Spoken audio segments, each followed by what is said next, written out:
하나님의 사랑은 우리가 어떻게 이해할 수 있습니까? 예수님은 십자가에 올라가시면서 억울함을 감당해야만 했습니다. 그분은 죄가 없음에도 불구하고 죄인 취급을 받으셨고 사람들이 덮어씌운 거짓된 혐의를 그대로 짊어지셨습니다. 그 억울한 누명과 모함을 벗지 않으시고 순순히 십자가의 처형장으로 향하셨습니다.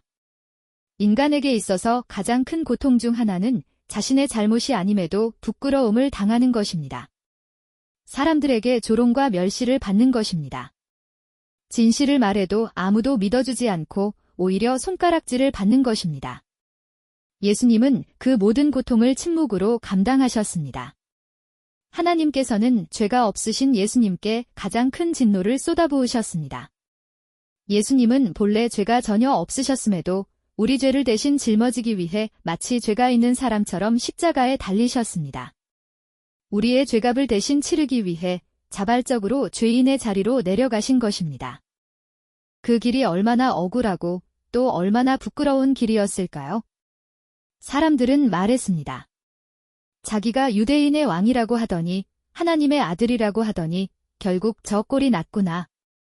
십자가 위에 예수님을 향해 비웃고 조롱하며 그분의 신성을 의심했습니다. 저는 주님께서 가라고 하신 길을 따라가게 되면서 가족과 지인들로부터 한심하다, 이해할 수 없다는 말들을 들어야 했습니다. 아무리 설명해도 그들은 도무지 이해하지 못할 것 같았기에 설명조차 하지 못했습니다. 침묵 속에서 외로이 그 길을 걸어야 했습니다. 그 고통스럽고 답답한 시간 속에서 저는 점점 주님의 마음을 깨닫게 되었습니다. 예수님도 이런 마음이셨을까? 억울하고 부당한 대우를 받으면서도 끝까지 아무 변명도 하지 않으시고 하나님 아버지께서 명하신 길을 묵묵히 걸어가셨던 예수님의 모습을 떠올렸습니다. 우리도 하나님께서 명하신 그 길을 따라가며 고통과 수치를 경험하게 될 때 비로소 예수님의 마음을 조금씩 이해하게 됩니다. 그제서야 우리는 진짜 예수님의 사랑을 마음 깊이 느끼게 되는 것입니다. 한 청년의 간증을 나누고자 합니다. 한 남자 청년이 있었습니다. 그는 하나님께서 자신에게 예비하신 배우자를 알게 되었고 수많은 기도 응답과 확증을 통해 그 자매가 자신의 배우자라는 믿음을 갖게 되었습니다. 하지만 그 믿음과는 다르게 현실에서는 도무지 이해할 수 없는 일들이 연이어 일어났습니다. 하나님은 그 자매에게 먼저 다가가지 말고 기다리라고 말씀하셨습니다. 그래서 남자 청년은 기도하며 조용히 기다리기 시작했습니다. 마침내 그 자매가 남자 청년에게 다가왔고 청년은 기쁜 마음으로 교제를 시작했습니다. 하지만 며칠 지나지 않아 자매는 다시 그를 떠났습니다. 이유도 설명도 없이 멀어져 갔고 청년은 혼란스러웠습니다. 그는 다시 하나님께 물었습니다. 하나님은 여전히 기다리라 오고 말씀하셨습니다. 청년은 순종했고 자매를 위해 기도하며 다시 시간을 보냈습니다. 몇 달이 지난 후 자매는 다시 돌아왔습니다. 이번에도 청년은 기쁨으로 자매를 맞이했고 교제가 다시 시작되었습니다. 그러나 또다시 자매는 떠났습니다. 청년은 이해할 수 없었습니다. 그 자매는 분명 자신을 좋아해서 다가오는데 얼마 지나지 않아 다시 자기를 떠나는 자매의 행동이 도무지 이 반복되는 상황의 뜻을 알 수 없었습니다. 기도하며 하나님 앞에 무릎 꿇던 어느 날 그는 문득 자신의 과거를 떠올리게 되었습니다. 모태신앙으로 자라며 예배하고 기도했지만 삶 속에서는 세상의 유혹을 뿌리치지 못하고 주님을 떠나기를 반복했던 시간들. 회개하고 돌아왔다가 또다시 죄에 무너지던 자신. 그리고 그 반복의 시간 속에서도 자신을 기다려주신 주님의 인내.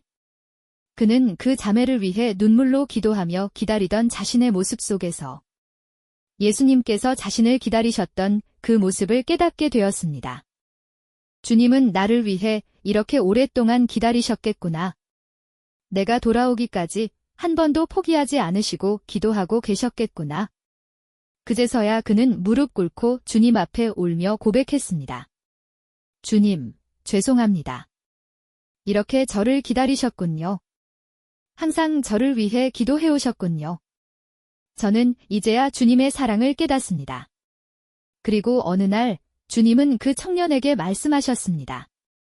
언젠가 내가 기다리던 그 자매가 돌아오거든 돌아온 탕자의 아버지처럼 아무런 책망도 하지 말고 그저 기뻐하며 반겨주어라.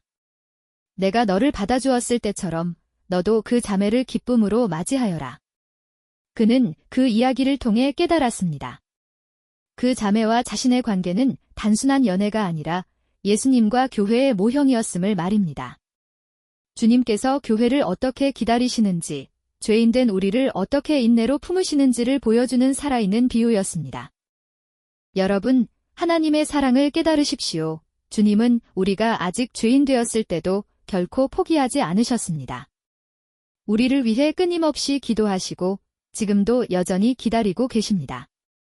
그 사랑은 조건 없는 사랑입니다. 인내하는 사랑입니다. 결코 포기하지 않는 사랑입니다. 그러니 세상과 주님을 번갈아가며 섬기지 마십시오.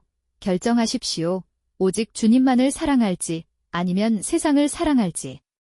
예수님께서 우리의 죄값을 치르기 위해 겪으신 그 수치와 고통, 억울함을 기억하십시오. 우리가 마땅히 감당해야 할 십자가를 대신 지시고 변명 한마디 없이 조롱을 받으셨던 그 주님의 사랑을 깊이 새기십시오. 하나님께서 우리에게 맡기신 십자가를 지고 그 길을 걸어갈 때에야 비로소 우리는 예수님의 마음을 더 깊이 이해하게 됩니다. 그 사랑을 깨닫게 됩니다. 그리고 그 사랑 안에서 참된 순종과 헌신이 시작됩니다.